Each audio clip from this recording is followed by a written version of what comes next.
this is my instant match reaction to the Tottenham Hotspur 2, Roma 2 game. It looked like Tottenham were going to squeeze their way to a 2-1 victory against a team who popped the ball about nicely all game, who looked like they were playing for their manager despite them having had a very difficult season so far. But in the end, a second half fight back from Roma right at the end of the game is what really led to that non-victory, to that draw, basically. And excuse me for being a little bit disappointed, but frankly, Tottenham had enough chances. They really did. They had enough chances to make the absolute most of that and take another 3 points in the Europa League. Let's go through the game. Back in the second minute, Tottenham were 1-0 up. We got to the byline, a beautiful cutback from Pedro Porro, and Pape Matar Sarr made one of his very few runs into the box all game, and he did really well, got his foot in there before Mats Hummels, who took him out, and it was a penalty to Tottenham Hotspur. It took a couple of minutes for the VAR to agree, but once the VAR had agreed, Son Heung-min stepped up and slotted home his penalty, 1-0 Tottenham Hotspur. And then the first kind of 10 minutes or so, and actually a lot of the game, were basically like a basketball match. So much high tempo stuff, Roma popping it about nicely, and one kind of mainstay of this game was that Roma knew that if they kept switching the ball left to right, right to left, big diags that Tottenham always defend narrow across the pitch. So there were so many opportunities created from Roma from those big diagonal balls, and with players like El Shwari, players like Dybala, they really made the most of that. Going on though, in the 12th minute, Dybala really kind of had his first shot of the game, and he played beautifully in that first half. He kind of went away a little bit in the second half. It was just wide with a shot in the 12th minute, but that was offside anyway. Then he had a shot from the halfway line in the 14th minute, trying to catch Fraser Forster off his line, but couldn't do so. In the 15th minute, Johnson with some really good play got the ball across the box, but Son Heung-min hadn't quite made the right run for him, and so nothing came about from it. And then just kind of pretty much the only mistake of the game really from Fraser Forster in the 17th minute, where a ball was played through in the inside right channel from Roma, and he should have just come and claimed it on the ground easily, but it came all the way into his 6-yard box, and in the end he had to kind of make a save from a shot, point blank range, from about 3 yards out, and that just showed a little bit of a lack of confidence from Forster in terms of coming out and claiming balls within his own box. And it had been coming, and in the 19th minute Roma did equalise. It was an unnecessary free kick given away by Radu Dragusin, and Ndika scored the header from the Dybala free kick in off the bar, and nothing more than Roma deserved. And actually they should have perhaps, or nearly went 2-1 up after 22 minutes when El Shwari had a right foot volley, brilliant finish, disallowed, and that was because of Tottenham's 18-yard backline, who always stick to their 18-yard box, the edge of the box. And time again, in fact 3 times during this game, Spurs caught Roma offside when they would have scored goals had VAR not been there. In the 25th minute, there was a goal line scramble, amazing bit of play where Angelino twice cleared the ball off the line for Roma from Brennan Johnson and Dominic Solanke. Then in the 27th minute, a huge save from Forster, really putting to bed all of our talk about him not being able to get down to shots anymore, as Dybala had a great shot down, and it went down to Forster's left. He got there and got a big hand on it.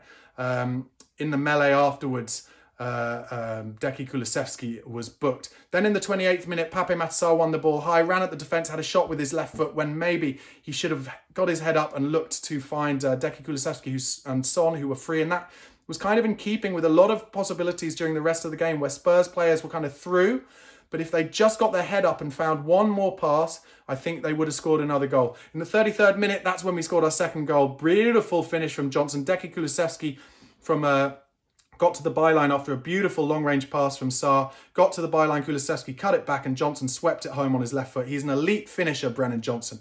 Beautiful goal. Spurs 2-1 up. After 35 minutes, maybe we should have been 3-1 up as Kulusevski ran at the back line on the left, shot across the keeper. It hits the post, comes back out to Son Heung-min, and he actually, it's like a collector's item, this one. I've said it tonight already during the watch-along. He leant back when he's just 12 yards out. All he has to do is keep it low, and it goes in, and it goes over the bar. Beautiful play between the lines from Spurs. Sonny then had another chance on the 39th minute, tries to place it classically far corner from the left-hand side, but the keeper tips it wide, and it was, as always, Kulusevski winning the ball high that set up that move. In the 43rd minute, a similar kind of right foot bending shot from Deki just wide of the far left-hand post. And then in the 45th minute, maybe a little bit of a sign of what was to come, as a free header came to Mats Hummels from another unnecessary free kick that Spurs gave away, but he headed it wide and over. Then going into the second half, Spurs, as early as the 47th minute, were 4-on-2 against Roma, going into their back line. Solanke passed it to Deki Kulusevski, and it was just a little bit behind in the pass. And in fact, maybe Solanke should have gone to the left where Sonny was. And Hummels got back, and he played really well for Roma overall, not just because he ended up scoring the equaliser, but that was a huge tackle to stop Spurs going 3-1 up. And then really for a long time, it was a lot of Roma, really. They had a shot from outside of the box just wide in the 49th minute. Solanke got injured and ran it off, but that was in the 51st minute. It was a bit of a worry. Then came the next disallowed goal for Roma, 53rd minute. Like I said, that 18-yard box defending from Ben Davis and Radu Dragusin and the rest of their backline did really well. That was 53rd minute. A third one disallowed from him in the 54th minute. That one was even tighter. Looked to me like he might be onside, but we just got away with it. The 59th minute, Roma hit the bar, as ever with Spurs not defending our back stick. And the ball came across on the volley, and Pedro Porro got his body in the way, and it was deflected onto the bar. Very fortunate for Tottenham Hotspur. Then in the 60th minute, a chance for a free kick as Ben Davis kind of saw a pass, intercepted it, and then ran the length of the pitch, fouled just outside the box, and Pedro Porro hits the free kick and it grazes the top of the bar. Amazing free kick from Porro. Really good for Spurs to have free kick takers now, like Porro, like James Maddison, who we know can cause opposition's damage. Solanke in the 62nd minute was in down the left, beat his man beautifully, and then tried to find Porro with one of those kind of classic Ange ball crosses across the box to Brennan Johnson, but the defender just did really well. Again in the 66th minute, Tottenham not marking the back post. A shot came from the edge of the box just wide. Like I've just written here, Spurs struggling against the switch all game. And then the substitutes started. 67th minute, Bissouma and Madders came on for Johnson and Sarr. Another chance at the back post, easily saved by Forster in the 69th minute. Then in the 70th minute, Madders put Solanke in. Should have cut it back, but he blasted it straight at the keeper. I talked about this earlier in the review, didn't I? So many chances where Spurs probably should have just taken one more pass on it rather than taking the shot. And that was the case with Solanke there for sure. And Madders was absolutely free. And I think we would have scored the third then, and we really regretted that. In the 76th minute, Bergvall and Werner came on for Sonny and Bentancur. 80th minute, a great cross dug out from Archie Gray, just behind Solanke. He tries to head it, hits the bar from only about 3 yards, really unlucky. Then the minute after, a right foot volley from Porro, saved by the keeper. And then we got into the last minutes, and it was really squeaky bum time. To be honest, I would say that as a Spurs fan, I felt pretty sure that Roma would find a way of equalising, and they did, in fact, do that. But it was just before that, actually, in the 87th minute, where Porro made an incredible decision to try and head it back to Fraser Forster when the striker was right next to Fraser Forster, and we were lucky not to concede from that. Then Porro got a good block on a back post shot in the 89th minute. Then in the kind of first minute of added time, there were 5 minutes of added time, Fraser Forster made what I mean, it still might be the save of the season, but unfortunately kind of blighted by the fact that we conceded just after. But it was an unbelievable save from about 6-8 yards out on the volley. Whoever volleyed it absolutely leathered it.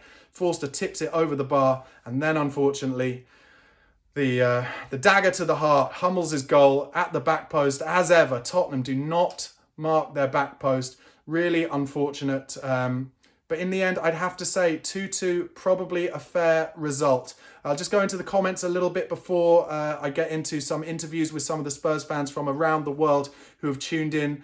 Guys, as I always say, please do keep tuned in. Get your comments in. I'll try and answer as many as I can. Please do give this video a like if you haven't already. Subscribe to Chris Cowlin's channel if you're not already a subscriber for daily Spurs content. And if you'd like the cut of my jib during this watch along, go to YouTube /@BarnabySlater_ for daily Tottenham content from me. At 11 o'clock tonight, Chris Cowlin will be back with his usual Spurs Chat podcast. So make sure you keep waiting for that.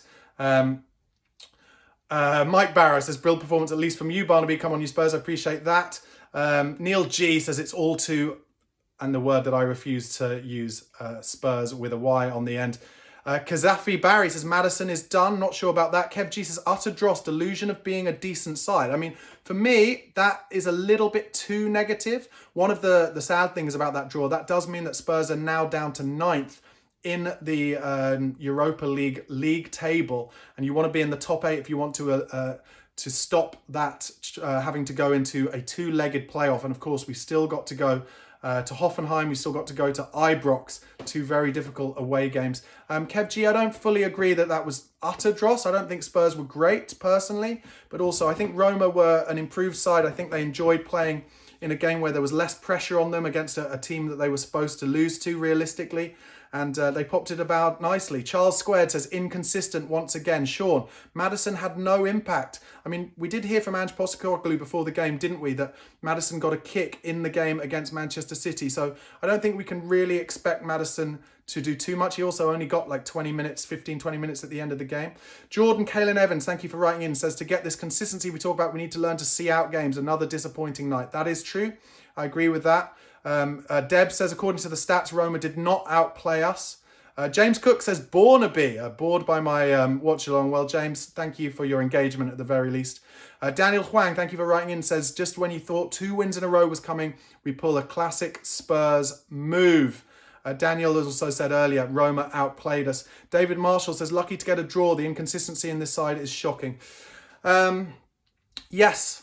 We are inconsistent, and that's true. And Ange has been very, very open about the fact that there will be ups and downs and there will be inconsistency. But we are talking about a Serie A side. We're talking about a player like Mats Hummels, one of the great players of the last decade in European football. We're talking about Dybala, really good players, and playing against a young side. And he'd made a good few changes, didn't he, Ange? So listen, it's not a great result by any means. It's a disappointing result, especially because, of course, we lost it at the end there. But also, listen, we didn't lose it. It could be worse. And I think the lack of rhythm of these players who don't play together all the time, that wasn't by any means the first team, that does affect us. You can see that in every single one of our Europa League games this season. There's just a lack of continuity, a lack of knowing where each player is going to be. But listen, we did have enough chances on the transition to win this game. There is absolutely no doubt about that, and we should have been more clinical. And listen, the big difference was against Man City at the week, we were clinical with our chances. Vito Danu says, you can see clearly Porro's so tired, lost concentration a few times. I thought he had a good game, I have to say, Porro. Let's see what else. Sean says, arrogant performers, no leaders.